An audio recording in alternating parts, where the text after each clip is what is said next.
बहुत समय पहले की बात है। गाजीपुर नाम के एक गांव में कौशल्या अपनी बेटी सिंड्रेला के साथ रहती थी। सिंड्रेला जब 6 महीने की थी तभी उसके पिता की मृत्यु हो गई थी। पिता की मृत्यु के बाद कौशल्या ही सिंड्रेला की माँ भी थी और पिता भी थी। कौशल्या अपनी बेटी सिंड्रेला पर जान छिड़कती थी और सिंड्रेला भी अपनी माँ से बहुत प्यार करती थी। बचपन से ही सिंड्रेला दिखने में बहुत खूबसूरत थी। बालों का रंग सुनहरा, रंग गोरा और आंखें तो बिल्कुल झील की तरह गहरी थी। घर चलाने के लिए और अपनी बेटी का पेट पालने के लिए कौशल्या लोगों के घरों में झाड़ू पोछा लगाने का काम करती थी। अब सिंड्रेला बड़ी हो चुकी थी, इसलिए कौशल्या को उसकी शादी की चिंता सताने लगी थी।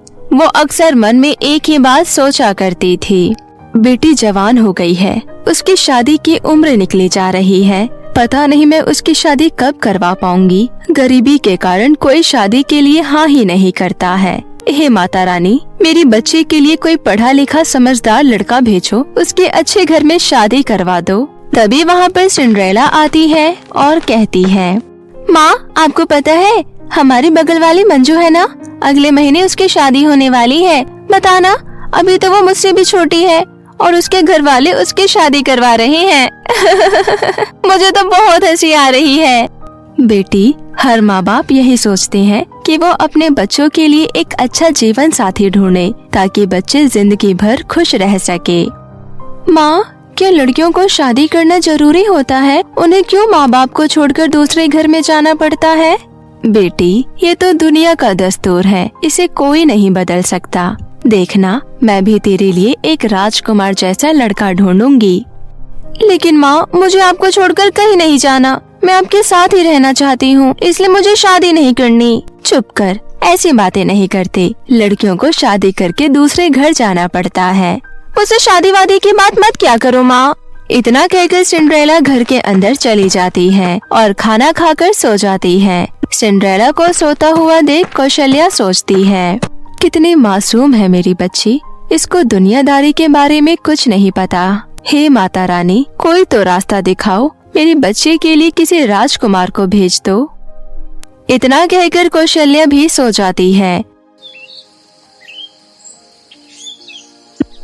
अगले ही दिन शहर से एक राहुल नाम का लड़का गांव घूमने आता है।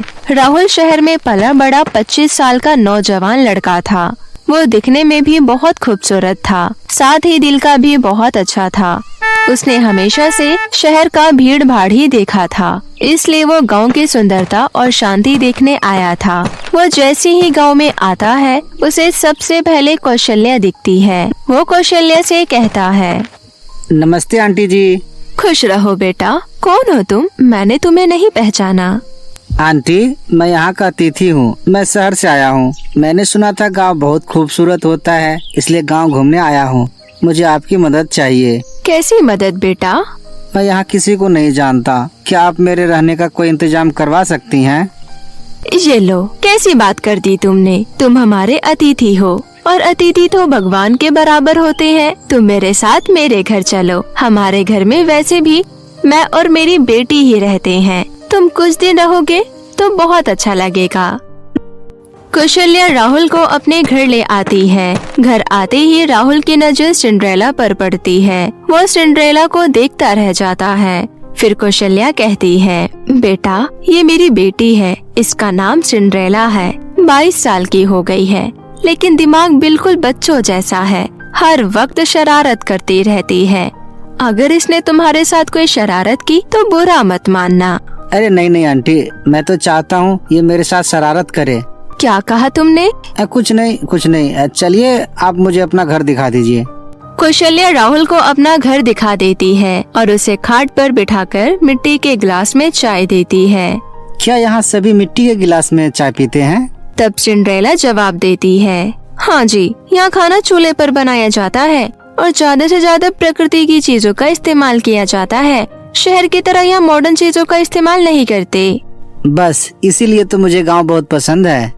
इसी तरह राहुल कौशल्या के घर में रहने लगता है और सिंड्रेला उसे पूरा गांव घुमाती है। राहुल को सिंड्रेला का साथ बहुत अच्छा लगता है। कहीं न कहीं सिंड्रेला को भी राहुल का साथ बहुत अच्छा लगता था। मन ही मन वो दोनों एक दूसरे से प्यार करने लगे थे, लेकिन दोनों में से किसी में भी इतनी हिम्मत नहीं थी कि वो अपने प्यार का इजहार कर सके। इसी तरह काफी समय बीत गया और राहुल की छुट्टियां खत्म हो गई। सिंड्रेला, अब मुझे वापस शहर जाना होगा।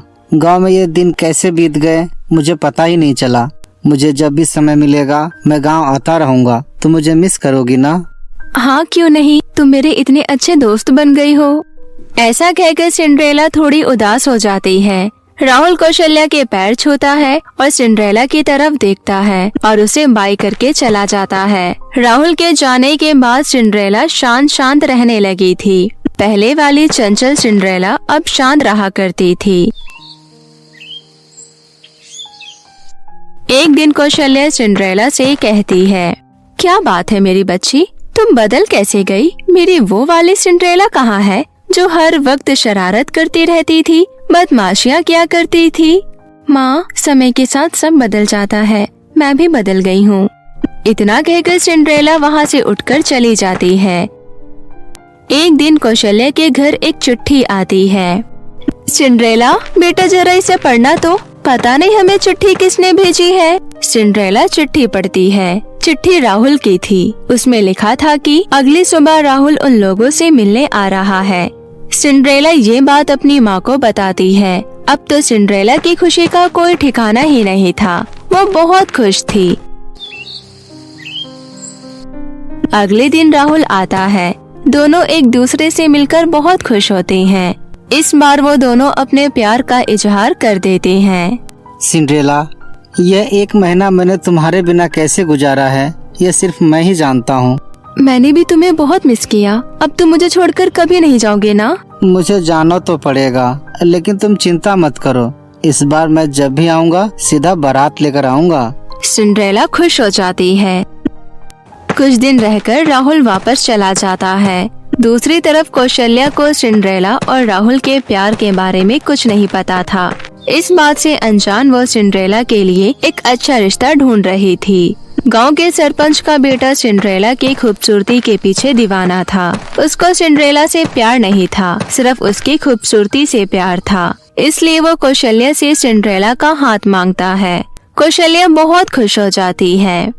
अरे वाह, मेरी बेटी के लिए सरपंच के बेटे का रिश्ता आया है। मेरे लिए इससे अच्छी बात और क्या ही हो सकती है। मैं अभी ये खुशी की बात सिंड्रेला को बताकर आती हूँ। कौशल्या सिंड्रेला के पास जाती है और उसे सारी बात बताती है। सारी बात जानकर सिंड्रेला के पैरों तले जमीन खिसक जाती है। वो सरपंच के बेटे को अच्छे से जानती थी। नहीं माँ, मैं सरपंच के बेटे से शादी नहीं करूंगी। वो बिल्कुल अच्छा लड़का नहीं है। हमारे स्कूल के बाहर वो लड़कियों को छेड़ता था। कौशल्या को लगता है सिंड्रेला शादी करना नहीं चाहती, इसलिए ये सब बोल रही है। तुम पागल हो गई हो। तुम्हारे दिमाग में जो आ रहा है तुम बके जा रही हो। तुम्हारी शादी सरपंच के बेटे से होगी और अगले हफ्ते ही होगी। इतना कहकर कौशल्या चली जाती है। सिंड्रेला को कुछ समझ नहीं आ रहा था कि वो क्या करे। वो राहुल को चिट्ठी लिखती है। उस चिट्ठी में सिंड्रेला सब कुछ लिखती है और उसे डाकघर में दे आती है। जब उसकी चिट्ठी राहुल तक पहुंचती है तो राहुल भी परेशान हो जाता है और बिना समय गवाए तुरंत गांव पहुंच जाता है और सिंड्रेला से कहता है, सिंड्रेला, मुझे लगता है हमें आंटी जी को सब कुछ बता देना चाहिए। लेकिन मुझे बहुत डर लग रहा है, कहीं माँ कुछ गलत न समझ जाए। राहुल, मैं सरपंच के बेटे से शादी नहीं कर सकती। तुम चिंता मत करो सिंड्रेला, हम कौशल्या आंटी को समझाएंगे। मुझे यकीन है वो हमारी बातों पर जरूर भरोसा करेंगी। राहुल सरपंच के बेटे पर नजर रखने लगता है और उसके सारी बुरी आदतों को अपने कैमरे में तस्वीर खींच लेता है और सारे प्रूफ के साथ वो कौशल्या से बात करने जाता है। आंटी जी, आज मैं आपसे बहुत बड़ी बात कहने जा रहा हूँ। मैं और सिंड्रेला एक दूसरे से बहुत प्यार करते हैं। सिंड्रेला सरपंच के बेटे से शादी नहीं करना चाहती। क्या कहा तुमने? अरे तुम दोनों की बुद्धि भ्रष्ट हो गई है क्या? अगर सरपंच जी को ये बात पता चली तो वो तुम दोनों को गोली मार देंगे। राहुल सरपंच के बेटे की सारी करतूत कौशल्या को दिखाता है। बेटा, मुझसे बहुत बड़ी भूल हो गई है। सरपंच जी बहुत खतरनाक है। अगर उन्हें इन सब के बारे में कुछ भी पता चला तो वो हम तीनों में से किसी को नहीं छोड़ेंगे। हम तीनों यहाँ से भाग जाएंगे आंटी, किसी को कुछ नहीं पता चलेगा। उसी रात राहुल, कौशल्या और सिंड्रेला अपना सामान बांधकर भागने लगते हैं, लेकिन तभी सरपंच के आदमी उन्हें देख लेते हैं और उन्हें पकड़ लेते हैं और एक कमरे में कैद कर लेते हैं। हम तो और ज्यादा फंस गए। कल सुबह सरपंच को सब कुछ पता चल जाएगा और वो हम तीनों को मार डालेगा। हे माता रानी, अब आप ही हमारी मदद कीजिए। मैं अपनी बेटी को गलत हाथ में नहीं जाने दे सकती। मैं उसके बारे में कुछ नहीं जानती थी, इसलिए मैंने शादी के लिए हाँ की थी। माता रानी, मेरी बच्ची को बचा लीजिए, उसके प्यार को बचा लीजिए। तभी वहाँ एक तेज रोशनी होती है और एक जादुई गाउन प्रकट होता है। गाउन में से आवाज आती है, कौशल्या, तुम चिंता मत करो। तुमने हमेशा माता रानी की पूजा की है। मुझे माता रानी ने ही भेजा है। मैं तुम तीनों को कुछ नहीं होने दूंगी। सिंड्रेला, तुम मुझे पहन लो। उसके बाद तुम एक जादुई लड़की में बदल जाओगी। फिर तुम जो चाहोगी, जैसा चाहोगी वैसा ही होगा। सिंड्रेला उस गाउन को पहन लेती है। गाउन को पहनती ही उसे एक शक्ति का एहसास होता है। वो कहती है, मैं चाहती हूँ हम लोग यहाँ से बाहर निकल जाएं। सिंड्रेला के इतना कहती ही वो लोग उस कैद से बाहर निकल जाते हैं और सरपंच का खतरा उन पर से टल जाता है। वो तीनों जादुई गाउन की मदद से सही सलामत शहर पहुँच जाते हैं। आंटी जी, आपका बहुत बहुत शुक्रिया, आपने हमें समझा। बेटा, मैं तुम्हें बहुत अच्छे से जानती हूँ। तुम मेरी बेटी को बहुत खुश रखोगे। जीवन भर मेरी बेटी का साथ देना बेटा। हाँ आंटी जी। उसके बाद कौशल्या राहुल और सिंड्रेला की शादी करवा देती है। फिर वो तीनों शहर में ही अपना जीवन हंसी खुशी व्यतीत करने लगते हैं। राजस्थान राज्य के एक छोटे से गांव में सुरभि नाम की एक लड़की शादी कर आंखों में ढेर सारे सपने लेकर आई थी, लेकिन जैसे ही उसने ससुराल में कदम रखा, उसके सारे सपने चकनाचूर हो गए। ससुराल में कदम रखते ही उसकी सास कलावती, पति रमेश उस पर अत्याचार करने लगे। ऐसी ही एक शाम सुरभि दोनों हाथ जोड़े हुए अपनी सास और पति से विनती कर रही थी, आखिर मेरी गलती क्या है? आप हर रोज मुझे इस तरह ताने क्यों देते हैं? मेरे साथ मारपीट क्यों करते हैं? अरे कलमुही, तो क्या तेरी हम आरती उतारे? हाँ, शादी से पहले तेरे बाप ने 5 लाख रुपए दहेज में देने का वादा किया था, लेकिन अब तक सिर्फ 50,000 रुपए ही आए हैं। बाकी का पैसा कब देगा तेरा बाप? बाबा कोशिश कर रहे हैं। इतना सारा पैसा जुगाड़ करने में समय लग रहा है उन्हें। क्या कहा? इतना सारा पैसा? अरे शुक्र मना, दहेज में सिर्फ 5 लाख रुपए ही मांगे हैं, नहीं तो तुझ जैसी काली कलूटी से शादी कौन करता। अरे हमारी तो किस्मत फूट गई। एक तो घर की बहू इतनी काली और ऊपर से दहेज का पूरा पैसा भी नहीं मिला। सुन, अगर जल्दी ही पूरा पैसा नहीं मिला तो हम तुझे धक्के मारकर घर से बाहर निकाल देंगे, समझी? इस तरह आए दिन कलावती और उसका बेटा रमेश दोनों मिलकर सुरभि पर अत्याचार करते और उसके काले रंग को लेकर उसे ताना मारते रहते। लेकिन बेचारी सुरभि एक संस्कारी बहू की तरह दिन रात घर के काम करती और थक हार कर आँखों में आंसू लिए सो जाती।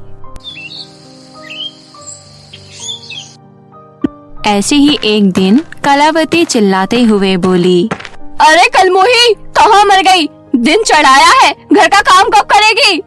माँ जी, आज मेरी तबीयत ठीक नहीं है, मैं आज काम नहीं कर पाऊंगी। क्या कहा तूने? तेरी तबीयत ठीक नहीं है? रुक, मैं तेरी अभी खबर लेती हूँ। ये कहते हुए कलावती सुरभि को मारने लगी। ये अब रोज की बात हो गई थी। ऐसे ही 1 महीना बीत गया। फिर एक शाम रमेश ने अपनी माँ कलावती से कहा, माँ, मैं इस काली कलूटी को इस घर में और बर्दाश्त नहीं कर सकता। मैं पूजा से शादी करना चाहता हूँ।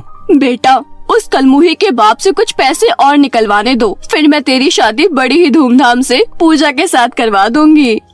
माँ, इसके भिखारी माँ बाप से हमें और पैसा नहीं मिलने वाला। अब मैं बहुत जल्द पूजा को इस घर में बहू बना कर लाऊंगा।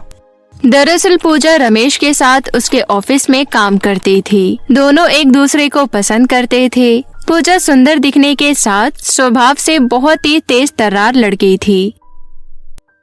एक दिन ऑफिस खत्म होने के बाद पूजा रमेश से बोली, रमेश, और कितना समय लगाओगे मुझसे शादी करने में? अगर तुम मुझसे सच में प्यार करते हो तो तुम्हें मुझसे आज ही शादी करनी होगी।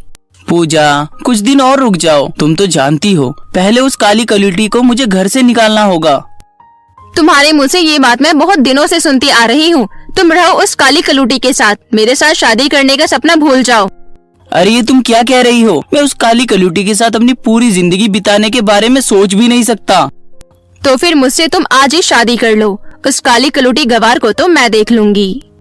उसके बाद रमेश और पूजा ने मंदिर में जाकर शादी कर ली। मंदिर में शादी करने के बाद रमेश पूजा को अपने साथ घर ले आया। ये देख सुरभि दुखी होते हुए बोली, ये क्या, आपने मेरे होते हुए दूसरी शादी कर ली? तो क्या तू जैसी काली कलूटी के साथ पूरा जीवन बिता देता? तभी कलावती खुश होते हुए बोली, रमेश बेटा, तूने बिल्कुल सही किया। देखो तो मेरी प्यारी बहू कितनी सुंदर लग रही है, एकदम चांद का टुकड़ा। मगर माँ जी, पहली पत्नी के होते हुए दूसरी शादी करना गैर कानूनी है। चुप कर, समझी ना? रमेश की पत्नी मैं हूँ और ज्यादा चटर पटर की तो तुझे घर से धक्के मारकर बाहर निकाल दूंगी। तूने सही कहा पूजा बहू, अब तू ही इसकी अकल ठिकाने लगा। ये तो अपने आप को इस घर की मालकिन समझती है, मालकिन। आप चिंता मत कीजिए माँ जी, मैं आ गई हूँ ना, मैं इसे बिल्कुल ठीक कर दूंगी। सुन काली कलूटी, चल हम तीनों के लिए खाना बना कर ला। सुरभि रोते हुए रसोई में जाकर खाना बनाने लगी और रोते हुए बोली, भगवान जी, ये मेरे साथ कैसा अनर्थ हो गया। अब मैं क्या करूं? घर में सौतन आ गई, मेरे इस घर में अब कोई जगह नहीं है। ये कहते हुए सुरभि रोई जा रही थी। वहीं दूसरी ओर हॉल में तीनों बैठकर बातें कर रहे थे। अब आगे क्या करना है रमेश बेटा? करना क्या है माँ, इस काली कलूटी को घर से निकाल देते हैं। रमेश, ये आसानी से यहाँ से जाने वाली नहीं, हमें इसे मजबूर करना होगा ताकि ये हमेशा के लिए घर छोड़कर चली जाए। फिर तीनों अपने प्लान को अंजाम देने के लिए सुरभि के ऊपर पहले से भी ज्यादा अत्याचार करने लगे। उसे 3-4 दिन तक भूखा प्यासा रखा और घर का सारा काम करवाया। सुरभि भूख और प्यास से तड़पने लगी। ये देख पूजा बोली, अब तो तुझे समझ में आ चुका होगा ना कि तेरी इस घर में अब कोई जगह नहीं। अब चुपचाप चली जाओ यहाँ से, हमें यहाँ कोई तमाशा नहीं चाहिए। तुम एक औरत होकर भी मेरे साथ ऐसा कैसे कर सकती हो? अपनी बकवास बंद कर, समझी? अगर जिंदा रहना चाहती है तो अपना काला मुंह लेकर निकल जाए यहाँ से। नहीं, मैं नहीं जाऊंगी, ये मेरा घर है। लगता है ये ऐसे नहीं जाएगी, इसे तो मैं अभी धक्के मार कर बाहर निकाल देता हूँ। उसके बाद तीनों ने मिलकर सुरभि को धक्के मारकर घर से बाहर निकाल दिया। सुरभि भूखी प्यासी भटकते हुए जंगल के पास नदी किनारे बैठकर रोने लगी। माँ, बाबा, आपने कितने अरमानों से मेरी शादी की थी। बाबा, आपने जीवन भर की जमा पूंजी मेरी शादी में लगा दी। अब मैं जाकर भी आपसे मिलने कैसे आऊँ? आपको ये सब पता चलेगा तो आप दोनों ये सदमा बर्दाश्त नहीं कर पाएंगे। अब मैं जीना नहीं चाहती, मैं मर जाना चाहती हूँ। मुझ जैसी काली कलूटी बदसूरत का जीना बेकार है। ये कहते हुए सुरभि ने नदी में छलांग लगा दी। लेकिन कुछ देर बाद जब सुरभि को होश आया तो उसने अपने आप को बादलों में पाया। ये देख सुरभि हैरान होते हुए बोली, मैं तो नदी में डूब गई थी, फिर मैं यहाँ बादलों में कैसे आ गई? सुरभि ये सोच ही रही थी कि तभी उसे दूर 3 चमचमाती हुई जादुई साड़ी घर दिखाई दिए। उन 3 जादुई साड़ी घर को देखते हुए सुरभि बोली, अरे, मैं कोई सपना तो नहीं देख रही। यहाँ तो एक नहीं 3-3 साड़ी घर हैं। एक तो सोने की तरह चमक रहा है, दूसरा चांदी की तरह और तीसरा हीरे की तरह।